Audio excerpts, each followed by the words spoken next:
आप सभी बच्चों को बहुत बहुत नमस्कार है। आशा करता हूं कि आप सभी लोग स्वस्थ होंगे, मस्त होंगे और अपने लक्ष्य के लिए पूरी तरह से समर्पित होंगे। तो हम लोग यहाँ पर अपने सेशन के साथ बात करें और आप लोगों से आशा करता हूं कि आप लोग भी थोड़ा सा कहीं ना कहीं चैनल के साथ बात करें, चैनल को कुल मिला के कहीं ना कहीं लोगों तक पहुँचाएँ, मेरे इवेंट को शेयर किया करें और चैनल को सब्सक्राइब किया करें। यहाँ पर हम लोग जो है अपने इस सेशन के साथ आगे बात करते हैं और आगे जब बात करते हैं तो इस तरह से जो क्वेश्चन है उसको थोड़ा सा देखा जाए। निम्नलिखित में से किस स्रोत से हमें सिंध का विस्तृत वृत्तांत प्राप्त होता है? सिंध की बात की जा रही है। बहुत अच्छा क्वेश्चन है। देखिए, अगर आप यहाँ पर थोड़ी सी चीजों को समझें तो अपने आप बहुत सी बातें समझ में आ जाएंगी। अगर राष्ट्रकूटों के शासनकाल की बात करते हैं तो ये मालाबार कोस्ट है। क्या है? मालाबार।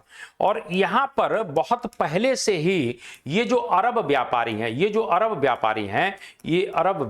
हैं, ये मालाबार कोस्ट पर आकर व्यापार किया करते थे। और बाद में ये जो अरब व्यापारी थे इसी मालाबार तट पर आकर बस गए। इन्हीं को मोपला कहा जाता है। बाद में आप सुनोगे मोपला विद्रोह 1921 में होगा। तो ये जो है बहुत पहले से ही ये अरब व्यापारी भारत आते थे और मालाबार तट पर जाकर व्यापार किया करते थे। कहीं प्रश्न आ जाता है कि भारत की पहली मस्जिद कौन सी है, तो इसी मालाबार तट पर बन रही है। उसका नाम है चेरामन जुमा। तो एक प्रकार से अरबों को पहले से ही लालच भारत से था, क्योंकि भारत आर्थिक दृष्टि से बहुत ज्यादा समृद्ध है। इसीलिए आप देखिए कि अगर अरबों के आक्रमण की बात आती है तो 636 ईस्वी में, 636 में थोड़ा सा ध्यान रख लेना, 636 ईस्वी में बंबई के पास थाने पर यह पहला आक्रमण होता है। यह पहला आक्रमण हुआ, यानी बंबई के पास थाने पर यह पहला आक्रमण 636 में हो रहा है। यानी 636 में बंबई के थाने पर इन्होंने अपना पहला आक्रमण किया, लेकिन फेल हो गया। लेकिन बाद में कुल मिला के जो सफल आक्रमण हो रहा है वो 712 में हो रहा है और वो सिंध पर आक्रमण होता है। ध्यान रखना, सिंध पर आक्रमण होता है। और किसके द्वारा? एक प्रकार से मोहम्मद बिन कासिम के द्वारा। लंबा इतिहास है, लेकिन जो वो मैं बता देता हूं। मोहम्मद बिन कासिम ने 712 में सिंध पर आक्रमण किया, सिंध को जीता जाता है। एक क्वेश्चन ध्यान रख लेना, कई बार गलती में लोग पढ़ा देते हैं। सिंध की राजधानी देवल नहीं थी, सिंध का प्रमुख बंदरगाह जो था, ये ध्यान रखना, वो देवल है।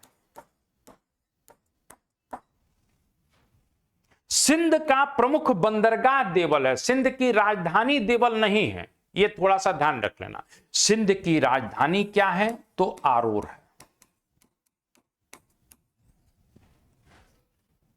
है।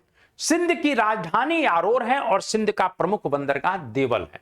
अब ये क्वेश्चन कह रहा है कि हमें सिंध का विस्तृत वृत्तांत कहां से प्राप्त होता है, तो ये थोड़ा सा ध्यान रखना। ये मिल रहा है चचनामा से। कहां से मिल रहा है? चचनामा से।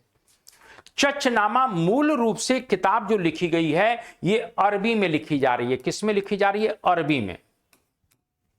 और अरबी लेखक के विषय में बहुत सी मान्यता यह है कि ये अननोन कोई राइटर है जिसके बारे में मालूम नहीं है। लेकिन बाद में इसका फारसी ट्रांसलेशन, इस चचनामा का फारसी अनुवाद जो है वो कौन करते हैं? तो अबूबकर कूफी कर रहे हैं। अबूबकर कूफी ने इसका फारसी ट्रांसलेशन किया है। यह भी थोड़ा सा ध्यान रखना। अबूबकर कूफी इसका फारसी ट्रांसलेशन करते हैं। यह प्रश्न आपसे बिल्कुल पूछा जा सकता है। क्लियर है मेरी बातें? लेकिन सिंध के इतिहास पर एक और किताब लिखी जाएगी और वो किताब है तारीख ए सिंध। 16वीं शताब्दी में यह किताब लिखी जाएगी, तारीख ए सिंध। मीर मोहम्मद मासूम ने इस किताब को लिखा है। यह ध्यान रखना, सिंध के इतिहास पर एक और किताब लिखी जाएगी, तारीख ए सिंध लिखी जाएगी। और इस किताब को लिखने वाले मीर मोहम्मद मासूम है। और यह किताब अकबर के समय में लिखी जाएगी। अकबर के समय में, तो कहीं आ जाए अकबर के समय में, तो एक क्वेश्चन समझ में आ गई बात कि सिंध का सबसे पहले इतिहास चचनामा से मिलता है।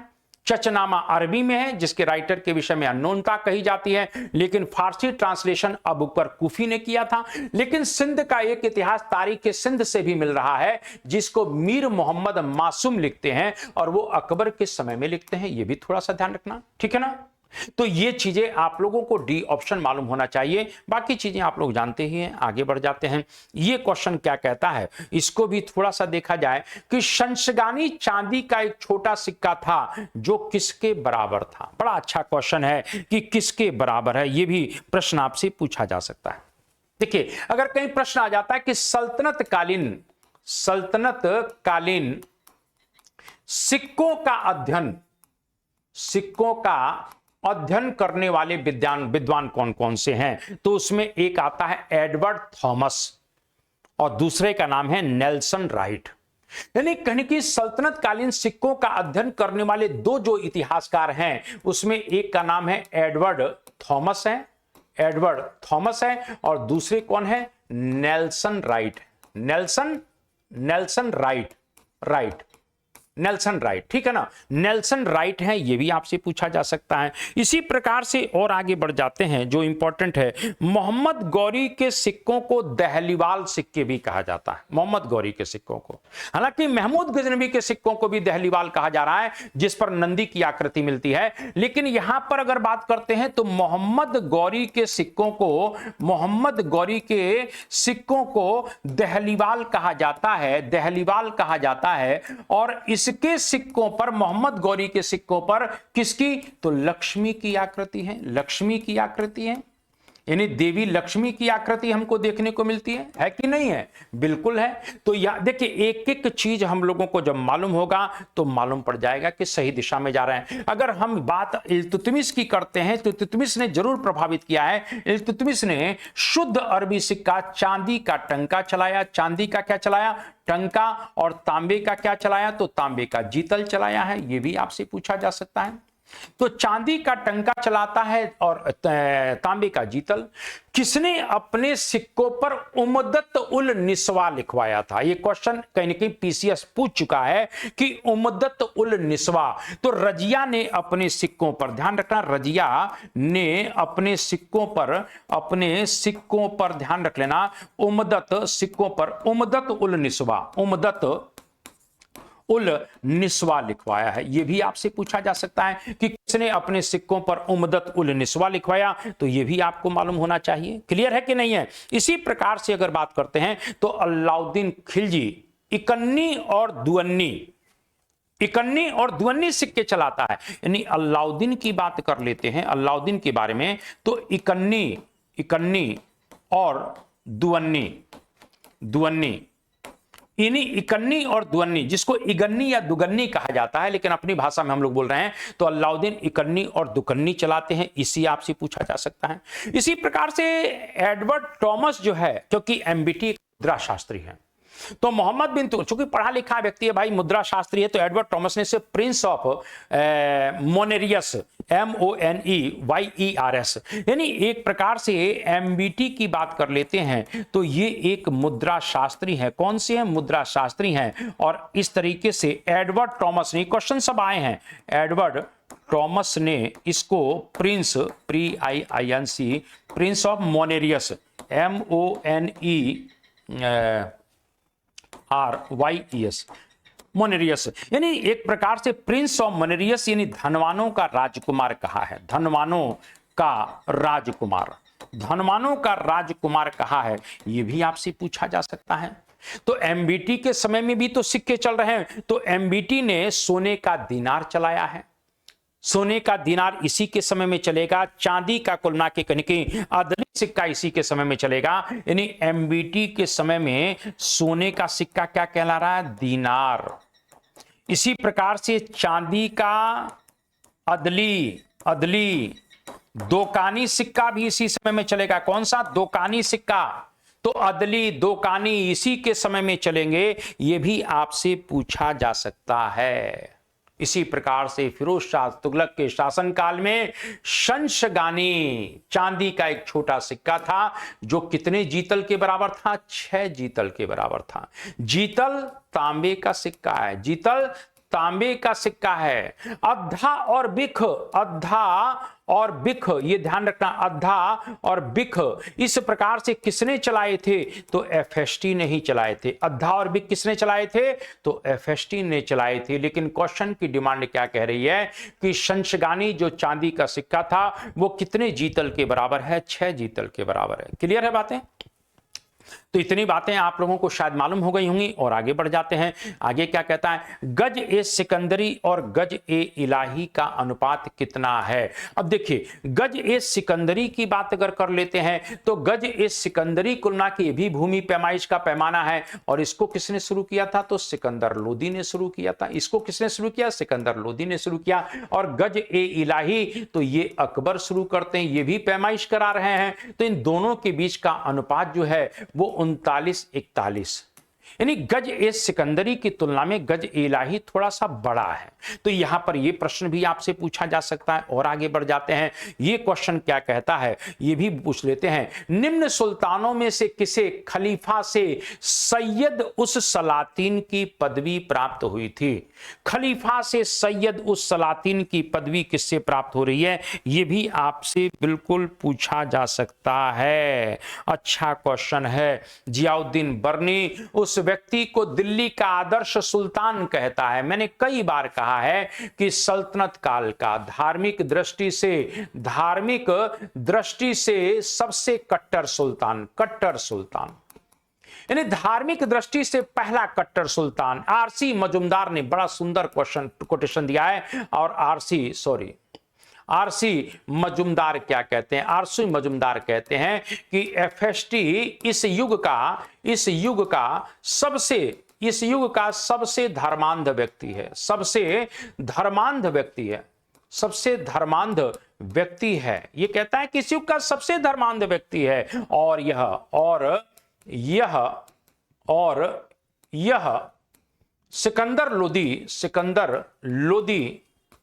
यह सिकंदर लोदी और औरंगजेब का अग्रगामी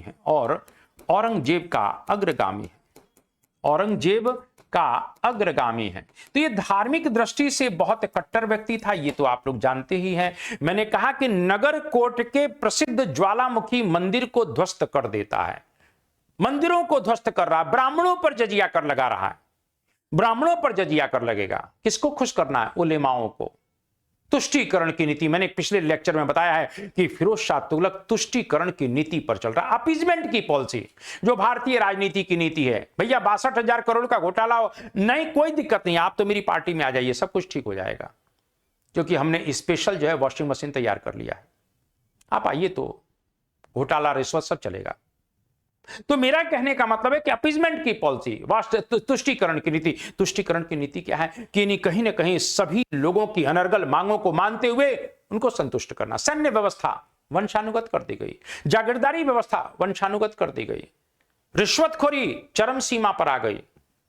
तो यहां पर थोड़ा सा ध्यान रखना। इस फिरोज शाह तुगलक के विषय में मैं बात कर रहा था। प्रश्न आता है किसने 24 कष्टदायक करों को समाप्त कर दिया? कष्टदायक करों को किसने समाप्त किया? क्योंकि एल्फिस्टन कहता है कि भैया ये तो सल्तनत काल का अकबर है। बर्नी कहता है ये तो सल्तनत काल का कुल के क्या है? बर्नी कहता है कि सल्तनत काल का आदर्श सुल्तान है। बर्नी कहता है ये आदर्श सुल्तान है। एल्फिस्टन कहता है कि ये तो अकबर है। यही एल्फिस्टन जो एमबीटी को पागल कह रहा था अभी, ये कहता है ये तो अकबर है। क्यों? क्योंकि इसके बाद इसने बहुत से वेलफेयर के काम किए। किसने? एफएसटी ने 24 कष्टदायक करों को हटा दिया और सिर्फ 4 कर लिए। क्यों 4 कर लिए? क्योंकि इनका शरीयत में उल्लेख है। कौन सी 4 कर हैं? तो खराज है, हिंदुओं से लिया जाने वाला कर, भू राजस्व कर जो सल्तनत की आय का सबसे बड़ा स्रोत है। इसके बाद खम्स है, खम्स मतलब युद्ध में लूटा गया धन है। जजिया है, जजिया जो है बड़े पैमाने पर लिया जा रहा है, हिंदुओं से लिया जाए। और जकात मुसलमानों से, जो उन्हीं के कहने की जकात जो उन्हीं के भले मानसी पर, उन्हीं के वेलफेयर पर खर्च होता है। उनके लिए मकतब बन रहा है, मदरसे बन रहे हैं, मस्जिदें बन रही हैं। आय का 2.5%, आय का जकात कितना है? आय का 2.5%। लेकिन इसके अतिरिक्त इसने बहुत से काम किए। कुल मिला के एफएसटी की बात कर लेते हैं तो इसने बड़े पैमाने पर नहरों का निर्माण करवाया। नहरों का निर्माण सल्तनत काल में सबसे पहले नहरें जो बनेंगी वो गयासुद्दीन तुगलक के समय में बनेंगी, लेकिन बड़े पैमाने पर नहरों का निर्माण एफएसटी कराता है। यह प्रश्न आपसे पूछा जाएगा। बड़े पैमाने पर नगरों का निर्माण करवाता, ये आपसे पूछा जाएगा। इसने कुल मिला के दारुल शफा यानी दारुल शफा चिकित्सालय विभाग स्थापित करने किया, ये आपसे पूछा जाएगा। बेरोजगार लोगों के लिए रोजगार दफ्तर की स्थापना किया था, रोजगार दफ्तर, ये आपसे पूछा जाएगा। इसने कहीं ना कहीं दान विभाग दीवाने खैरात की स्थापना की, ये आपसे पूछा जाएगा। विवाह का रजिस्ट्रेशन करना है तो विवाह विभाग की स्थापना की गई, ये आपसे पूछा जाएगा। मदिरालय के लिए कुल मिला के कहीं ना कहीं इस प्रकार से मदिरा विभाग की स्थापना हो रही है, यह आपसे पूछा जाएगा। अनुवाद विभाग की स्थापना हो रही है, अनुवाद विभाग बिल्कुल आपसे पूछा जाएगा। इसी अनुवाद विभाग में अजीजुद्दीन किरमानी रहते थे। अजीजुद्दीन किरमानी, जिन्होंने नगर कोट के ज्वालामुखी मंदिर के जो ध्वस्त करने के बाद जो कहीं कि 1200-1300 किताबें पाई थी, उनको लाकर उन्होंने संस्कृत की किताबें थी उनको फारसी में ट्रांसलेट किया था, इसी अनुवाद विभाग के तहत। किसने? अजीजुद्दीन किरमानी ने। किस नाम से? दलाइले फिरोज शाही। दलाइले फिरोज शाही, जो दर्शन और नक्षत्र विज्ञान की पुस्तक है। यूपीएससी इस तरह के क्वेश्चन पूछती है और आप लोग यूजीसी नेट के हैं, निकलेगा कि नहीं निकलेगा? निकलेगा ना यार। हम बने तुम बने एक दूजे के लिए, हम बने तुम बने एक दूजे के लिए, क्यों नहीं निकलेगा? बस पढ़ते रहो। तो मैंने अभी कहा कि अनुवाद विभाग की स्थापना, और ये दीवाने खैरात, इसी प्रकार से दीवाने बंदगान। पहली बार संतलत काल में बड़े पैमाने पर दासों को 1,80,000 दासों को शिक्षा के लिए उनको वेतन, दीवाने बंदगान की स्थापना हो रही है। इसी प्रकार से और क्या हो रहा है? तो कहीं की शोहरते आम, पीडब्ल्यूडी डिपार्टमेंट, दीवाने इमारत, लोक निर्माण विभाग, इस लोक निर्माण विभाग को दीवाने इमारत या शुहरते आम कहा जाता है। शुहरते आम कहा जाता है, शुहरते आम कहते हैं। यह भी आपसे प्रश्न बन सकता है। इसी प्रकार से कुल मिला के फिर आपसे एक प्रश्न बनेगा, बोले क्या सर बनेगा? तो दीवाने इमारत या शोहरते आम के बाद एक और क्वेश्चन है, और वह है दीवाने इस्तेहाक, पेंशन विभाग की स्थापना हो रही है। दीवाने इस्तेहाक यानी पेंशन विभाग की स्थापना होती है। तो ये सभी कुल मिला के चीजें आपसे बिल्कुल पूछी जाएंगी। इसके कारण ही इसे सल्तनत काल का अकबर कहते हैं, ये बात थोड़ा सा ध्यान रख लेना।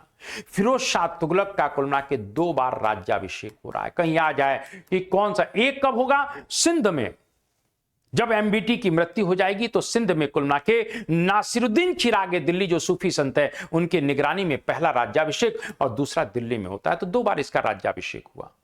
क्लियर है? तो यहां पर इस तरह के प्रश्न बनेंगे, थोड़ा ध्यान रखिएगा। और आगे बढ़ जाते हैं, और आगे क्या कहता है इसको थोड़ा सा देखा जाए तो ये भी कुछ बोल रहा है। निम्न सुल्तानों में से किसकी मुद्रा अकबर के समय तक विनिमय का माध्यम रही है?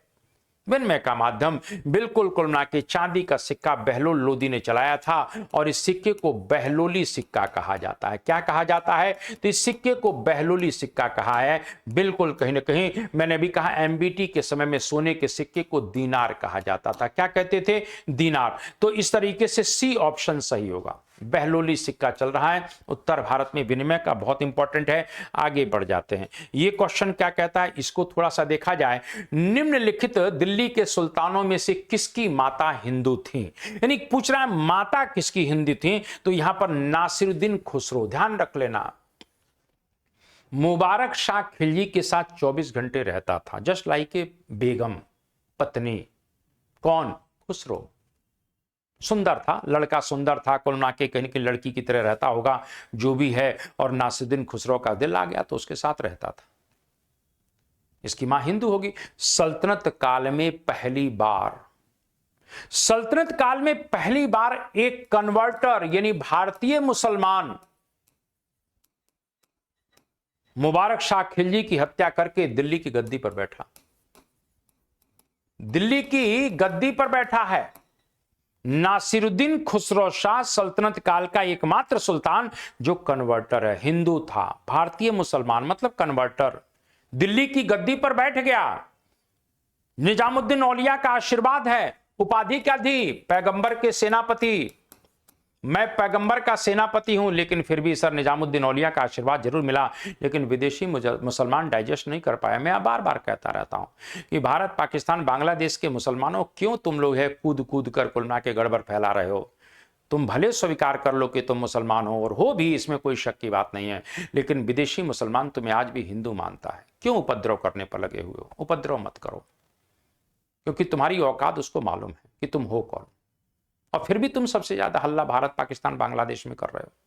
यहां पर अगर बात करते हैं गयासुद्दीन तुगलक, तो इनकी मां भी हिंदू है, एक जाट थी, ध्यान रखना। फिरोज शाह तुगलक की मां भी हिंदू थी, ये भी पूछा जाएगा। सिकंदर लोदी की मां का नाम तो क्या नाम है, बीबी जैला है, ये भी हिंदू थी। यानी इस प्रकार से चारों की मां, 1 2 3 4, चारों की मां हिंदू है, ये भी प्रश्न आपसे पूछा जाएगा। आगे बढ़ जाते हैं। ये इस प्रकार से आता है कि निम्नलिखित में से किस राज्य को दिल्ली के सुल्तान बहलोल लोदी ने 1484 में अधिग्रहित कर लिया था? यानी बहलोल लोदी की एक बहुत बड़ी उपलब्धि यह है कि उसने एक राज्य को अपने साम्राज्य में जीतकर मिला लिया था। वो राज्य कौन सा था? ये राज्य जो है कुल मिला के जौनपुर है, थोड़ा सा ध्यान रख लेना। जौनपुर, इस जौनपुर की स्थापना एक हिजड़ा करता है। सबसे बड़ी बात है महाराज ना कि सल्तनत काल में साले हिजड़ों ने बड़ा खेल किया है। मलिक सरवर, मलिक काफूर, मलिक अंबर, अरे हिजड़े। जहांगीर को पानी पिला लिया था मलिक अंबर ने, तुम्हारी ऐसी की तैसी मारे। साले तुम नूरजहां के साथ रहते हो, हम किसी के साथ थोड़ी रहते हैं, शक्तिशाली हैं। तो यहां पर इस तरीके से ध्यान रखना, जौनपुर में कुलना के एक हिजड़ा है जिसका नाम है मलिक सरवर। क्या नाम है? मलिक सरवर। बहुत इंपॉर्टेंट बात है। और ये मलिक सरवर को मलिक उस शर्क की उपाधि किसने दी थी? नासिरुद्दीन महमूद शाह ने। जो तुगलक वंश का अंतिम सुल्तान है ना, नासिरुद्दीन महमूद शाह ने, उसने इसको एक उपाधि दी थी, मलिक उस शर्क। मलिक उस शर्क, यानी पूर्व के स्वामी हो तुम, पूर्व के स्वामी हो। मलिक उस शर्क की उपाधि दिया है।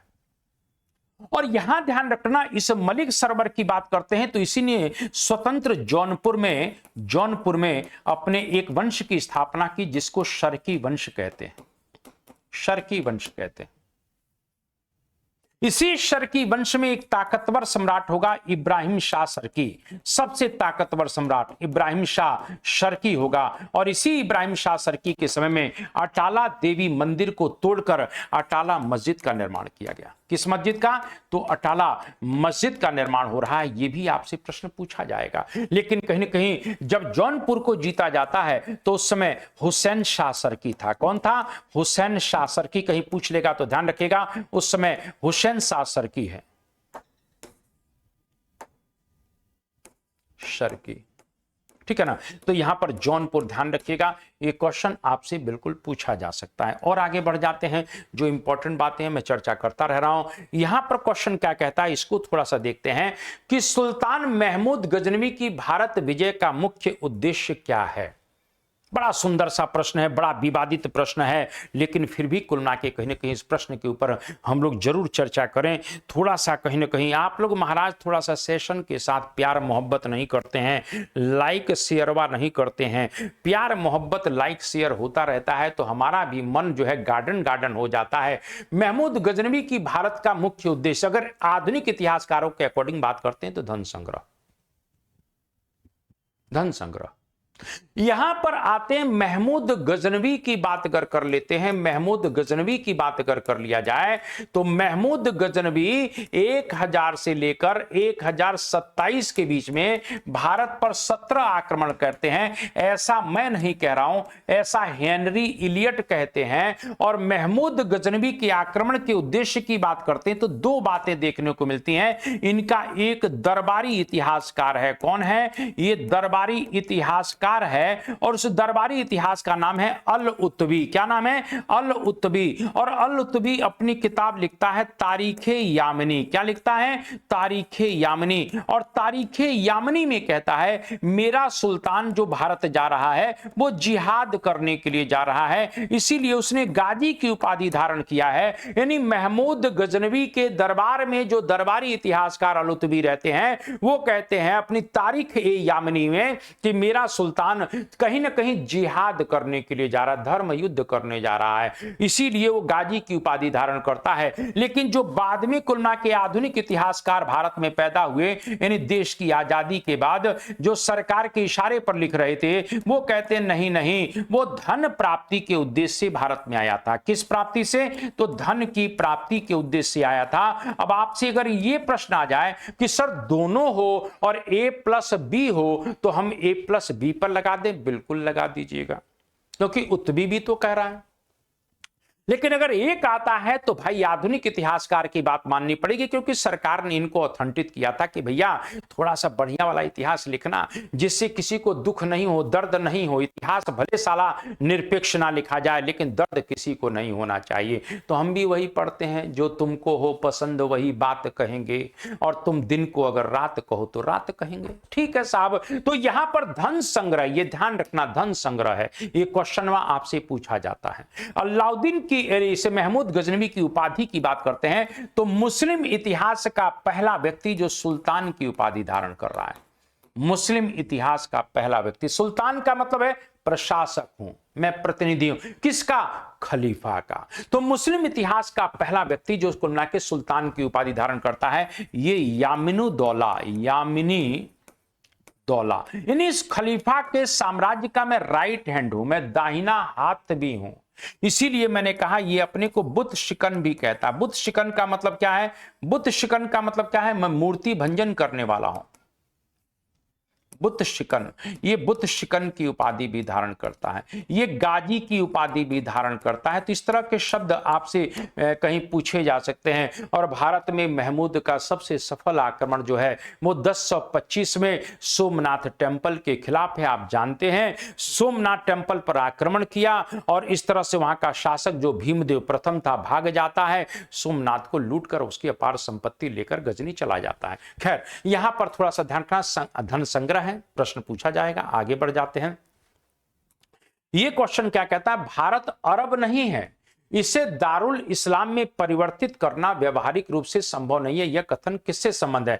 यानी कहीं ना कहीं एक प्रकार से बहुत से सलाहकार इल्तुतमिश को कहते हैं कि भाई अब समय आ गया है कि हमें भारत को अरब में कन्वर्ट कर देना है, यानी यहां पर बड़े पैमाने पर अब दूसरे धर्म को समाप्त करके इस्लाम को स्थापित करना है। तो इल्तुतमिश कहता है सुनो सुनो, ये अरब नहीं है, ये भारत है, इसको दार उल इस्लाम, इन इस्लामिक देश में परिवर्तित करना संभव नहीं है। ये बात इल्तुतमिश ने किया है। किसने किया है? यह बात इल्तुतमिश करते हैं। यह भी आपसे प्रश्न बिल्कुल पूछा जाएगा। मैंने अभी आपसे कहा कि धार्मिक दृष्टि से एकदम उदार व्यक्ति, धार्मिक दृष्टि से सहिष्णु अगर कोई पूरी तरह से रहा है तो उसका नाम एमबीटी रहा है। हालांकि अलाउद्दीन भी कहीं ना कहीं एक तरह से राजनीतिक रूप से सहिष्णु रहे, लेकिन पूर्ण रूप से सहिष्णु कोई व्यक्ति है तो एमबीटी है। ये आपसे थोड़ा सा ध्यान रखिएगा, प्रश्न आपसे पूछा जाएगा। इसके बाद आगे प्रश्न क्या कहता है इसको देखते हैं। मोहम्मद तुगलक ने निम्न में से 4 योजनाएं प्रारंभ की, कौन कौन सी योजनाएं थी ये भी आपसे बता दीजिए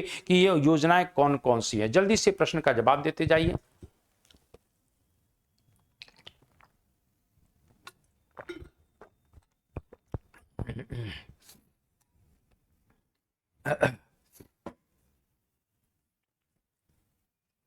देखिए जियाउद्दीन बर्नी 5 योजनाओं की बात करते हैं। इसमें पहली योजना जो है सबसे पहले वो ये लेके आएगा दोआब में कर वृद्धि, सबसे पहले। दूसरे नंबर पर वो आएगा राजधानी परिवर्तन, दूसरे नंबर पर राजधानी परिवर्तन, यानी पहले 2 फिर 1, 2 1, ठीक है। तीसरे नंबर पर ये आएगा सांकेतिक मुद्रा, तो 2 1 4 3, ठीक है ना, यानी 2 नंबर पर फिर 1 नंबर पर फिर कुल मिला के 4 नंबर और फिर 3 नंबर और फिर सबसे लास्ट में आएगा खुरासान, ठीक है ना। तो 2 नंबर 1 नंबर 4 नंबर 3 नंबर, यानी एक तरह से सी ऑप्शन सही है। मैंने कई बार कहा है कि राजधानी परिवर्तन अपने आप में बहुत ही अद्भुत और महत्वपूर्ण योजना है। राजधानी परिवर्तन के पीछे अगर कारण अगर देखते हैं तो बहुत ही अच्छे कारण हैं, क्योंकि सल्तनत काल में आप यह देखिए, मैंने अभी पढ़ा है कि सबसे बड़ा जो साम्राज्य है वो एमबीटी का है। तो यहां से दिल्ली से यहां पर कुलनाके कहने की संभव नहीं हो पा रहा है, इसीलिए वो दौलताबाद चूंकि बीचों बीच में है, साम्राज्य के बीचों बीच होने के कारण उत्तर और दक्षिण को कुल मिला के नियंत्रित किया जा सकता है और पूर्व और पश्चिम के कुल मिला के जो बंदरगाह हैं वहां पर भी नियंत्रण हो सकता है, व्यापार वाणिज्य भी बढ़ सकता है, मंगोलों के आक्रमण से भी कुल मिला के दिल्ली सुरक्षित हो सकती है, दौलताबाद सुरक्षित है, क्योंकि देवगिरी का नाम कुल मिला के मुबारक शाह खिलजी ने देवगिरी को जीतकर उसका नाम कुतुबाबाद रखा था और उसी कुतुबाबाद को बाद में दौलताबाद एमबीटी के समय में हो रहा है। तो राजधानी परिवर्तन की योजना भले फेल हो गई हो लेकिन उसका इंटेंशन बेहतर था। तो यहां पर थोड़ा सा ध्यान रखना, मैंने अभी कहा 2-1, मैंने लिखा ना, क्या लिखा है 2-1-4-3, तो कहां है 2, ये मैंने गलत लगा दिया ना, 2-1-4-3 ये है, डी ऑप्शन है, 2-1-4-3, ठीक है 2-1-4-3। चलिए आगे बढ़ जाते हैं। ये क्वेश्चन क्या कहता है इसको थोड़ा सा देखते हैं। सल्तनत काल में गया मतलब बिहार की बात कर रहा है। ये गया कहां जी है? गया जी आप जानते हो जहां पिंडदान लोग करते हैं, है ना। तो इस प्रकार से गया में बनाए गए सूर्य मंदिर के एक शिलालेख में सुल्तान का नाम 2 बार आया है। तो बिल्कुल कुल मिला के फिरोज शाह तुगलक के विषय में कहा जाता है। एफएसटी ने इस प्रकार से सूर्य मंदिर के शिलालेख में इसका नाम 2 बार आता है, तो फिरोज शाह तुगलक का नाम है, ये आपसे बिल्कुल पूछा जा सकता है, ठीक है ना। यहां पर एक क्वेश्चन आपको थोड़ा सा बता देता हूं, मोहम्मद बिन तुगलक के समय में भी कुछ इमारतों का निर्माण हो रहा है। इसके समय में आदिलाबाद का किला बनेगा। कौन सा बनेगा? आदिलाबाद का किला। आदिलाबाद का किला बन रहा है मोहम्मद बिन तुगलक के समय में, पहला क्वेश्चन बन जाएगा। इसी के समय में एक नगर बन रहा है जहां पनाह नगर बन रहा है, ठीक है ना। निजामुद्दीन औलिया की जब डेथ होती है तो निजामुद्दीन औलिया ने कहा है कि भाई मुझे खुले और विस्तृत मैदान में विश्राम करने दिया जाए, मेरे ऊपर कोई स्मारक नहीं बनना चाहिए। लेकिन उनकी इच्छा के विरुद्ध निजामुद्दीन औलिया की दरगाह का निर्माण किसने कराया था? तो एमबीटी ने कराया था। यानी कहीं आ जाए कि एमबीटी ने औलिया की दरगाह का निर्माण भी करवाया है। तो औलिया का मकबरा जो है बनवाने वाला कौन है? तो कहने की एमबीटी। क्लियर? इस तरह से प्रश्न बनेंगे। यहां पर अगर बलबन की बात करते हैं तो बलबन अपने रहने के लिए एक विशाल महल बनवा रहा है और उस महल में बड़े लोगों का राज्याभिषेक हुआ है। इस बलबन के महल को लाल महल कहा जाता है। क्या कहते हैं? बलबन का महल क्या है? लाल महल है। सल्तनत काल में पहली बार सैन्य विभाग की स्थापना, तो सैन्य विभाग की स्थापना करने वाला भी बलबन है, जिसको दीवाने आरिज कहते हैं। क्या कहते हैं? दीवाने अर्ज। और इस दीवाने अर्ज का जो प्रमुख अधिकारी था उसको आरिजे मुमालिक कहते थे। क्या कहते थे? आरिजे मुमालिक कहा जाता था। ये थोड़ा सा ध्यान रखना, आरिजे मुमालिक कहते थे। ये भी प्रश्न आपसे पूछा जाएगा।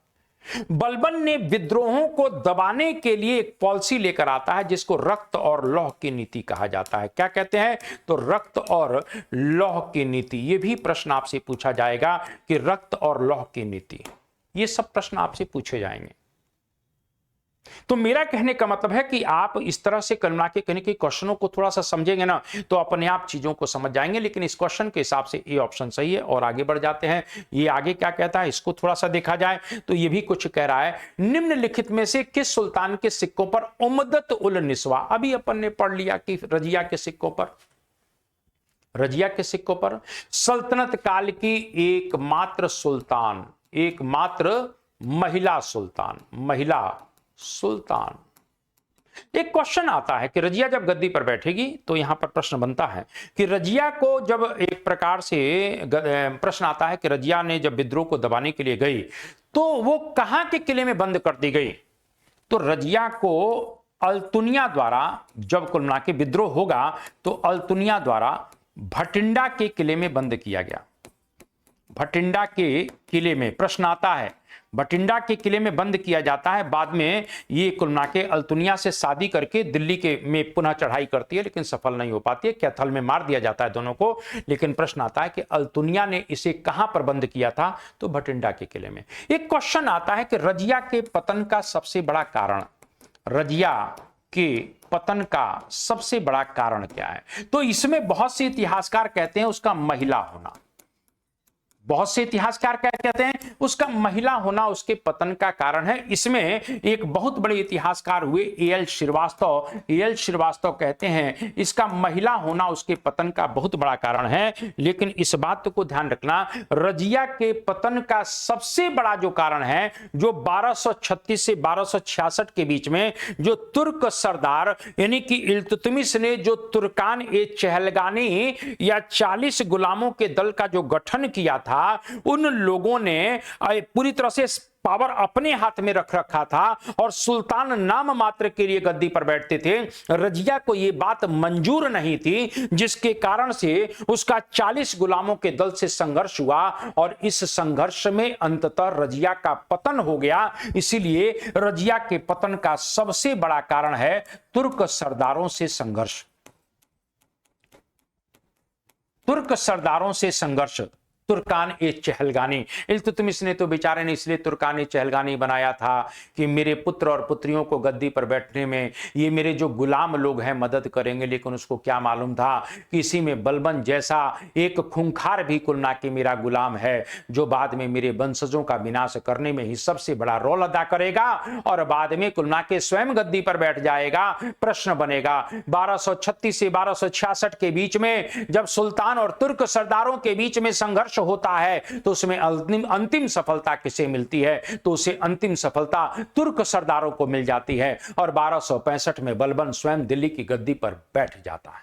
क्लियर है? तो यहां पर थोड़ा सा ध्यान रखना। इस तरह से रजिया के विषय में हम बात कर सकते हैं और आगे बढ़ते हैं। तो और आगे क्या क्वेश्चन कहता है, इसको देखा जाए। इसको देखते हैं। पृथ्वीराज को कैद कर कहीं न कहीं अजमेर ले जाया गया, जहां उसने गौरी के अधीन कुछ वर्षों तक शासन किया। बहुत अच्छी बात है। अगर हम यहां पर बात करें, दिल्ली, पृथ्वीराज चौहान यहां पर बैठे हुए हैं और यहां पर गजनी है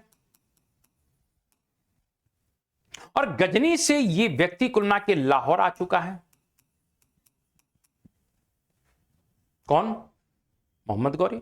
और लाहौर से फिर आगे भी बढ़ चुका है, भटिंडा आ चुका है, क्योंकि इसी भटिंडा को किलो को लेकर इन दोनों के बीच में विवाद होगा।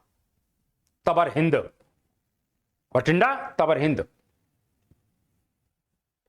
मतलब ये देखिए कि ये व्यक्ति गजनी से आ रहा है, लाहौर पर चढ़ाई कर दे रहा है, तुम्हारे भटिंडा के किले को जीत रहा है और तुम घुसे हुए हो। और फिर कहा जाता आप महान है। सर ये लोग यहां से यहां आ रहे हैं तो आप कुलना के यहां से यहां क्यों नहीं जा पाए? ये प्रश्न है ना भाई। ये यहां से यहां आ गए तो आप क्यों यहां चुपचाप बैठे रहे? ये यहां से यहां आए, यहां से राजपूताना रौंद रहे हैं और राजपूत लोग किले के अंदर कुलना के रसद सामग्री लेकर बैठे हुए हैं और फिर कहते हो हम महान हैं, हम वीर हैं, हम फलाना है, ढिमका है। कैसे वीर हो सर? एक व्यक्ति सेंट्रल एशिया से आता है, दिल्ली को फतेह करता है, आपके किलों को घेरता है, 6 महीने तक घिरा रहता है, आप रसद सामग्री लेकर वहीं में कुलना के घुसे हुए हो। क्या वीर हो सर? No countable. वीर तो तब होते कि जब आप भी कुलना के कहने के सेंट्रल एशिया पर कब्जा कर लेते। फिर कहोगे साहब बप्पा रावल ने नहीं किया था। बप्पा रावल ने तो किया था ना, और किसने किया? और किसने किया? रावल पिंडी आज भी उनके नाम पर। बाकी लोग कुलना के सिजदा पे बोस। यहां पर थोड़ा सा ध्यान रख लेना। मैंने अभी आपसे कहा कि जो बहुत इंपॉर्टेंट बात मैं करने जा रहा हूं कि इस तरीके से ये भटिंडा के किले को लेकर पृथ्वीराज चौहान और मोहम्मद गौरी के बीच में कुलना के युद्ध होने की संभावना है और 1191 में इस प्रकार से तराइन का प्रथम युद्ध हो रहा है। और तराइन के प्रथम युद्ध में मैं कह रहा हूं कि कुलना के चौहान की विजय हो गई, इनकी विजय होती है। बहुत अच्छी बात है। विजय का कारण क्या है? विजय का कारण यह है कि जितने भी कुलना के राजपूताना कुलना के राज्य के लोग थे या पृथ्वीराज चौहान के सामंत थे, वो सब लोगों ने कुलना के बढ़ चढ़कर इस युद्ध में गौरी के खिलाफ भाग लिया। अच्छी बात है। गौरी पराजित होता है। यदि शायद कहीं ना कहीं गौरी घायल था, इसमें खांडे राव जो कुलना के यहां पर है, अगर उसको मौका दे दिया होता पृथ्वीराज चौहान ने तो कहीं ना कहीं वो मार दिया गया होता मोहम्मद गौरी। लेकिन ऐसा नहीं हो पाया, वो कुलना की जान बचाकर भाग गया। घायल हो गया था युद्ध मैदान में। अगर उसको मार दिया गया होता तो परिणाम कुछ और होता। लेकिन तराइन के प्रथम युद्ध में छोड़ना ही भारत को गुलामी की जंजीरों में जकड़वाना था। और यहां पर ध्यान रख लेना, जब ये कुलनाके पराजित हो जाता है गौरी, तो गौरी पराजित होने के पश्चात जब गजनी जाता है तो गजनी में कुलनाके 1 वर्ष तक युद्ध मैदान में दिन रात तैयारी करता है। दिन रात कुलनाके गजनी में 1 वर्ष तक तैयारी करता है। और फिर ये क्या करते हैं, इनको कुलनाके कहने की खबर आ गई। बोले कहां? बोले कन्नौज में। बोले क्या? बोले संयोगिता का स्वयंवर चल रहा है। तो ये संयोगिता के स्वयंवर में चले गए। बुलाया नहीं गया था, हरण करने चले गए। अब आप संयोगिता का हरण कर रहे हैं। आप पहला युद्ध जीत चुके हैं, आपको यह गुमान हो गया तो मैं अगला फिर जीत जाऊंगा। इस बीच में आपने क्या किया? संयोगिता का हरण कर लिया। और संयोगिता का हरण कर ले, अब आप कुलनाके हरम में घुस गए, शयन कक्ष में घुसे रहे। आपका दुश्मन यहां कुलनाके युद्ध मैदान में लगा हुआ है। आप संयोगिता के साथ कुलनाके फिल इन द ब्लैंक्स में लिप्त हो गए। और साथ में इस घटना के कारण जयचंद जो कन्नौज का शासक है वो आपका दुश्मन हो गया। साथ में उसको सपोर्ट करने वाले जितने भी राजपूत सरदार और राजा थे वो आपके दुश्मन बन गए। अब ज्यादातर जो शक्ति पहले आपकी थी वो शक्ति आपके पास खड़ी नहीं है और इसीलिए आप पहले की तुलना में कमजोर हैं। साथ में आप हरम में कुलनाके विलासिता में डूबे हुए हैं। इधर ये व्यक्ति तैयारी में डूबा हुआ है। 1192 में तराइन में पुनः आ जाता है। दिल्ली के बाहर तराइन में, हरियाणा में पड़ता है। सर बुला लिया, बोले चौहान साहब आ जाओ ना। क्यों तराइन में तुम लाहौर में उसको क्यों नहीं घेरते हो? नहीं, लाहौर में नहीं, तराइन में आ गए। और इस प्रकार से जब मोहम्मद गौरी तराइन में आ जाता है, युद्ध होता है। परिणाम सब जानते हैं कि आप कुलनाके कहीं न कहीं शयन कक्ष से निकले थे, वो युद्ध मैदान से निकला था। परिणाम पहले जैसा नहीं होगा। 1192 के तराइन के प्रथम युद्ध में, द्वितीय युद्ध में पृथ्वीराज चौहान पराजित हो जाता है और मार दिया जाता है। पृथ्वीराज चौहान इस प्रकार से कुलनाके पराजित हो जाता है और मार दिया जाता है। यह युद्ध भारत के लिए बड़ा ही युगांतरकारी युद्ध है। कैसा युद्ध है? कहीं न कहीं युगांतरकारी युद्ध है। मिन्हाज कहता है कि पृथ्वीराज की तुरंत हत्या कर दी गई। मिन्हाज कहता है। मिन्हाज उस सिराज यह कहता है, मिन्हाज कहता है इस युद्ध के तुरंत बाद पृथ्वीराज चौहान की क्या कर दी गई? हत्या कर दी गई। मैं ये कहना चाहता हूं कि कहीं ना कहीं तराइन का दूसरा युद्ध एक निर्णायक युद्ध है, युगांतरकारी युद्ध है। इस युद्ध के पश्चात 1193 से इंद्रप्रस्थ भारत में मुस्लिम राजनीतिक सत्ता का केंद्र हो गया और 1193 से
तो मैंने अभी आपसे कहा कि तराइन का जो दूसरा युद्ध है वो अपने आप में बहुत इंपॉर्टेंट है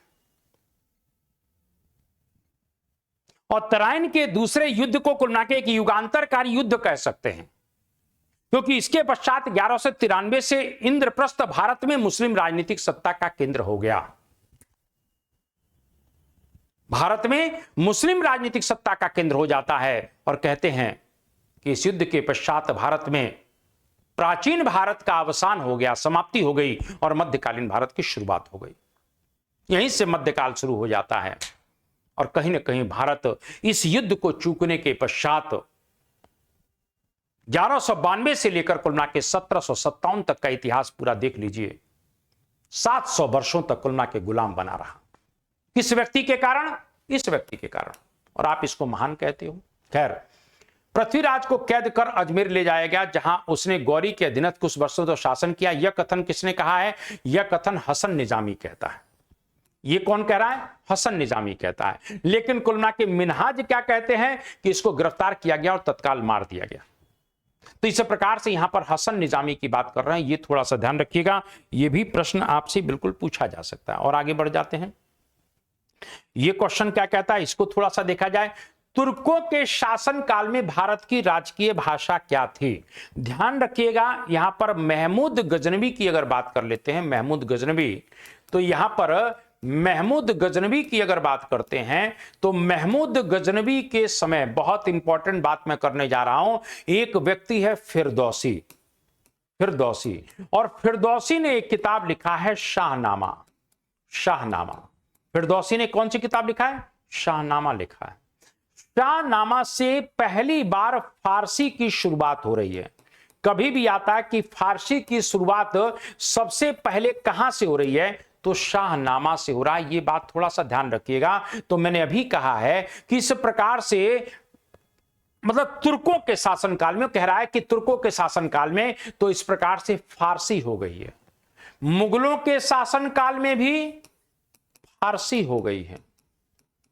ये उर्दू क्या है, मैंने अभी कहा है जवान ए हिंदवी, जवान ए हिंदवी, जस्ट लाइक इसको कैंप भाषा भी कहा जाता है, कैंप भाषा, क्योंकि मुगलों के कैंप में विभिन्न जातियों नस्लों के लोग रहते थे। जैसे मान लीजिए कुछ अफगानी हैं, कुछ तुर्की हैं, कुछ मध्य एशिया के हैं, कुछ भारतीय हैं, तो आपस में विचार विमर्श बातचीत करने के लिए एक मिक्स भाषा का प्रयोग करते हैं, जिसको जवान ए हिंदवी या उर्दू कहा जाता है। इसी को कैंप लैंग्वेज भी कहते हैं। लेकिन यहां पर क्वेश्चन के हिसाब से बी ऑप्शन सही होगा। कौन सा होगा? फारसी। आगे बढ़ जाते हैं, यह क्वेश्चन क्या कहता है, सल्तनत काल में रावत ए अर्ज की पदवी किसे दी गई? रावत ए अर्ज की पदवी, तो मैंने अभी कहा है कि जब बलबन का शासन काल हम देखते हैं तो बलबन के शासन काल में जो बहुत इंपॉर्टेंट बात है कि दीवाने अर्ज, दीवाने अर्ज की स्थापना करने में एक बहुत सैन्य विभाग है, इमादुल मुल्क का बहुत बड़ा रोल था, और इमादुल मुल्क को ही रावत ए अर्ज कहा जाता है। इसी को आरिजे मुमालिक बनाया गया था, सेना मंत्री बनाया गया था। इस बात को थोड़ा सा ध्यान रख लेना। यही बलबन है, मैं कई बार कहता रहता हूं कि बलबन ने विद्रोहों का दमन करने के लिए रक्त और लौह की नीति को भी लेकर आया था। यह भी प्रश्न आपसे पूछा जाएगा, तो यहां पर यह भी प्रश्न बन सकता है। आगे बढ़ जाते हैं, यह क्वेश्चन क्या कहता है, यह क्वेश्चन कहता है कि फारसी कविता का भारतीयकरण करने वाला, मैंने अभी कहा जवान ए हिंदवी, जिसको रेखता कहते हैं, जिसको उर्दू कहते हैं, कहीं कहीं अपनी रचनाओं में प्रयोग करने वाला व्यक्ति जो है वो अमीर खुसरो है। कौन है? अमीर खुसरो है। मैंने कई बार कहा है अमीर खुसरो को कई नाम मैंने अभी बताए, तूतिए हिंद कहते हैं, इसी प्रकार से तुर्क अल्लाह कहते हैं। क्या कहते हैं? तुर्क अल्लाह भी कहा जाता है। इस प्रकार से इसके ऊपर चर्चा लंबी हो चुकी है। इसने 8 सुल्तानों का शासनकाल भी देखा है, यह भी पूछा जा सकता है। फैजी जो था ये अकबर का राज कवि है। किसका राज कवि है? ये अकबर का राज कवि है। अकबर का राज कवि फैजी था, यह भी आपसे पूछा जा सकता है। अमीर खुसरो किसका राज कवि है? तो अलाउद्दीन खिलजी का राज कवि है। अलाउद्दीन खिलजी का राज कवि जो था, अलाउद्दीन खिलजी का जो राज कवि है वो कहने के अमीर खुसरो है, ये भी पूछा जा सकता है। अगर ये आता अमीर हसन दहलवी तो इनको भारत का सादी कहा जाता है। भारत का सादी, ये भी आपसे पूछा जा सकता है। तो इस क्वेश्चन के हिसाब से बी ऑप्शन सही होगा। कौन सा ऑप्शन सही होगा? तो बी ऑप्शन सही होगा। ये थोड़ा सा ध्यान रखिएगा। और आगे बढ़ जाते हैं, तो ये क्वेश्चन क्या कहता है, इसको थोड़ा सा प्रश्न को देखते हैं कि पहला सुल्तान जिसने दोआब के आर्थिक महत्व को समझा था। नहीं, वो सुल्तान यह समझ रहा है कि भाई दोआब में कहीं कहीं एक तरह से फर्टिलाइजेशन ज्यादा है, प्रोडक्शन ज्यादा है, इसीलिए थोड़ा सा टैक्स बढ़ाकर अपनी आमदनी को बढ़ाया जा सकता है। इस प्रकार से दोआब में आर्थिक महत्व को सबसे पहले इल्तुतमिश समझ रहा है। कौन है? इल्तुतमिश। और एक क्वेश्चन ध्यान रखिएगा, बड़ा अच्छा क्वेश्चन है, प्रश्न कई बार पूछा जा सकता है कि इल्तुतमिश की जब 1236 में मृत्यु होती है, क्योंकि क्रम पूछ लेता है, कई बार क्रम पूछता है, इसीलिए क्रम बता दे रहा हूं। 1236 में इल्तुतमिश की मृत्यु हुई और इधर बलबन जो है बलबन जो है 1265 या 66 में जब गद्दी पर बैठेगा तो इनके बीच के शासकों के क्रम को पूछता है। तो इल्तुतमिश ने तो अपना उत्तराधिकारी अपनी पुत्री रजिया को बनाया था, लेकिन चहलगानी के सदस्यों ने रजिया को दरकिनार कर दिया और उसको कहीं ना कहीं एक तरह से जेल में बंद कर दिया जाता है। लेकिन किसी तरह से वो जेल से मुक्त होती है, मैं आगे कहानी सुनाऊंगा, और भारतीय यानी दिल्ली की जनता के सहयोग से पहली बार दिल्ली की गद्दी पर कोई बैठा तो उसका नाम रजिया था। पहली बार दिल्ली की गद्दी पर कोई बैठा, किसके सहयोग से? दिल्ली की जनता के सहयोग से। लेकिन वो गद्दी पर कुल मिला के इल्तुतमिश के मरने के बाद नहीं बनी थी। इल्तुतमिश के मरने के पश्चात तो रुकनुद्दीन फिरोज शाह गद्दी पर बैठा था। रुकनुद्दीन फिरोज शाह, इसी की मां का नाम था शाह तुर्कान। क्या नाम था? शाह तुर्कान, जो बहुत ही कुल मिला के कुचक्री थी। लेकिन ध्यान रखना, साधु संत फकीर जो होते हैं ना, जो फकीर वगैरह होते, उनको बड़ा दान दिया करती थी। तो यहां पर ध्यान, रुकनुद्दीन फिरोज शाह के मारने के बाद फिर रजिया गद्दी पर बैठेगी। रजिया के मरने के बाद फिर बहराम शाह गद्दी पर बैठेगा और बहराम शाह के शासन काल में ही चहलगानी के लोग एक नया पद क्रिएट करेंगे और उस पद का नाम होगा नाइब। नाइब वास्तव में वास्तविक पावर होता था, रियल पावर। और इस प्रश्न आएगा कि यानी तुर्क सुल्तानों के ऊपर नियंत्रण करने के लिए एक नया पद क्रिएट कर दिया गया, नाइब। नाइब के पास पूरे पावर है, इसके पास कुछ नहीं है। और ये ध्यान रखना, कोई प्रश्न आ जाता है पहला नाइब कौन बना था, यही आ जाता है कि पहला नाइब कौन बना। तो इख्तियारुद्दीन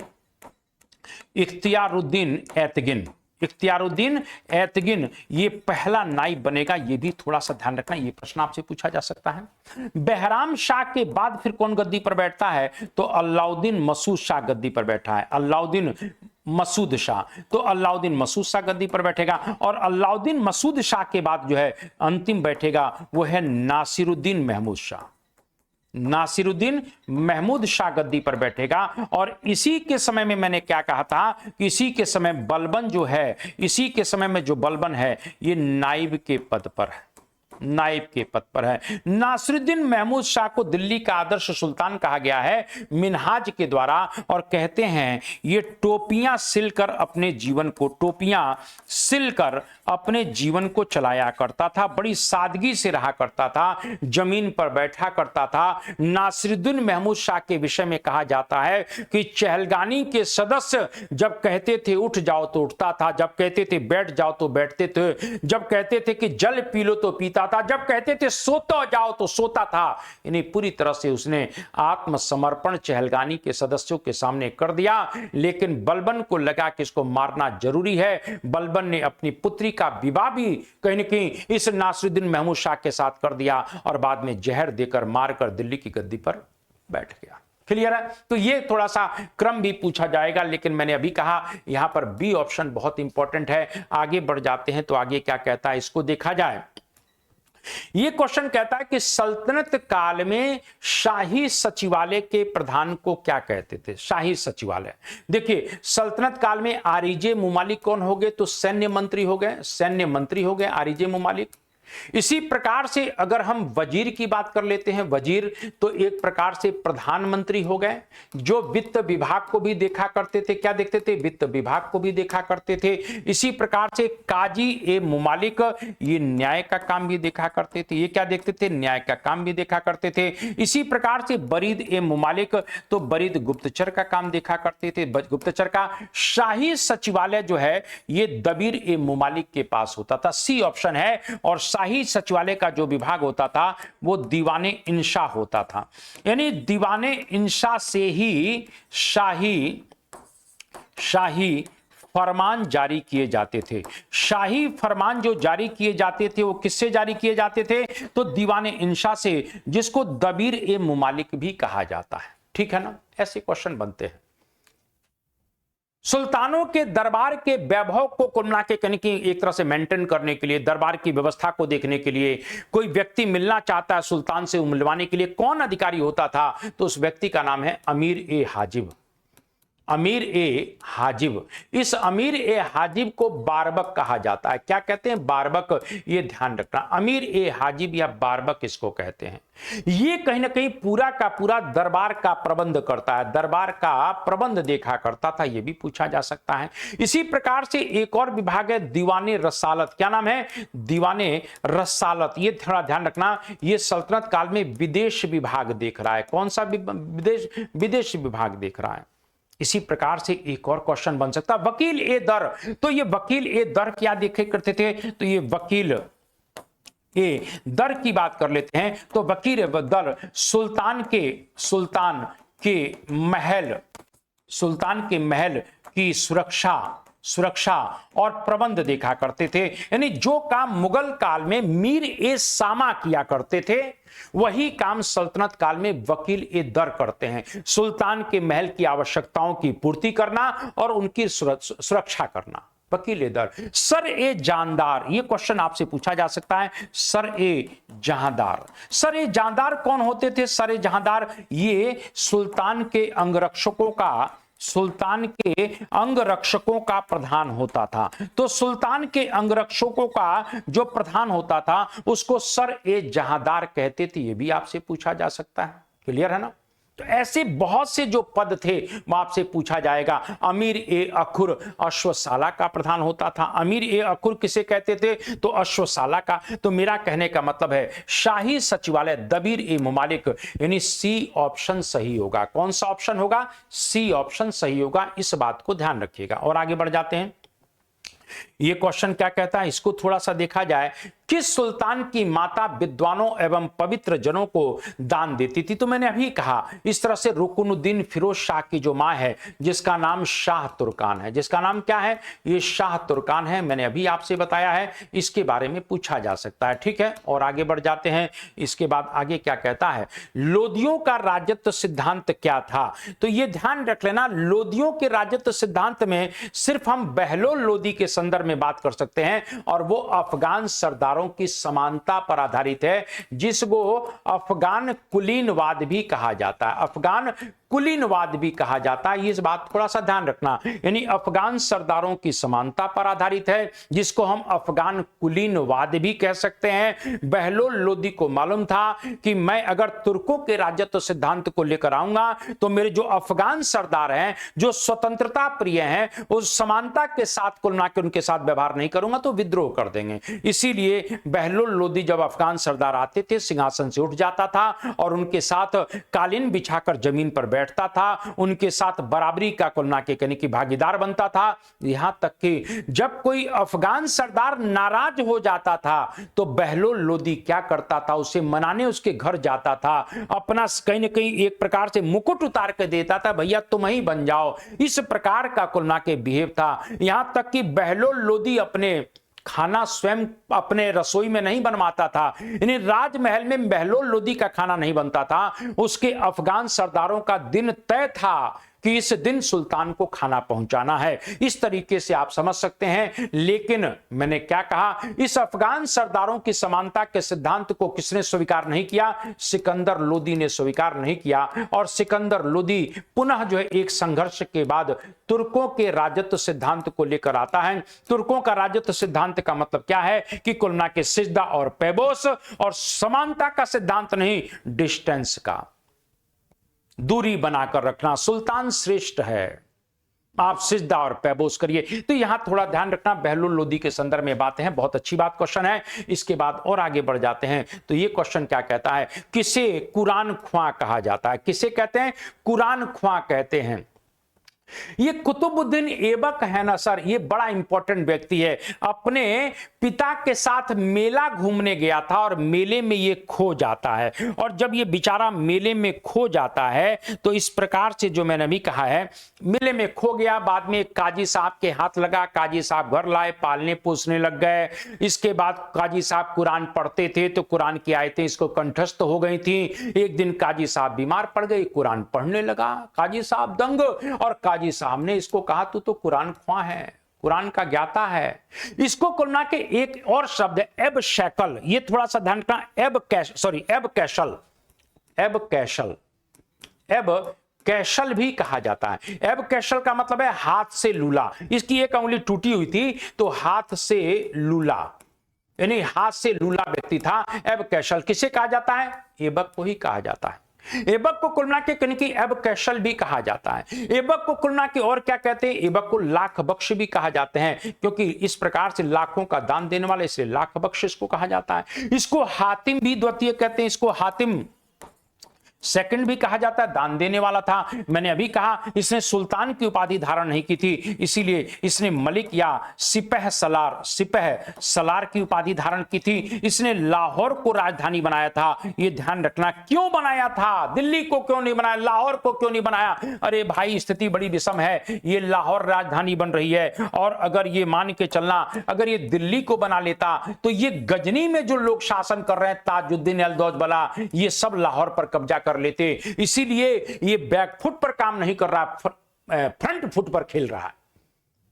और लोगों की इतने राजपूत शासक दिल्ली में घर में घुसे रहे, नारा यहां लाहौर को कैपिटल बनाता है, जिससे कुलना के कहीं यहां सिंध में नासिरुद्दीन कुवाचा और ये जो ताजुद्दीन एल्दौज है, ये दोनों इस पर कब्जा नहीं कर सके। और जैसे ये मर गया बेचारा, लाहौर पर कब्जा हो गया।